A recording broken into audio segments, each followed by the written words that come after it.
In this video, I'll detail how to enable or use Google Gemini in messages. So if you are using the Google Message application on your phone, then you can easily turn on the feature to enable Google Gemini while using messages on your Android phone. So if you're done of this, you found this offer informative, please don't forget to like and subscribe.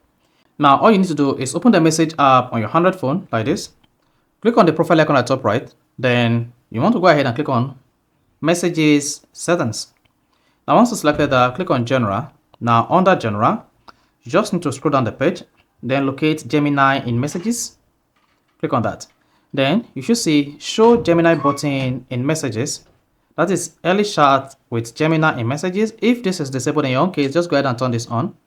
And once that is turned on, the Google Gemini button will be visible when you are trying to leave a message on your Android phone. So that is basically how to turn on Google Gemini in Android messages. So if you found this offer informative, please don't forget to like and subscribe.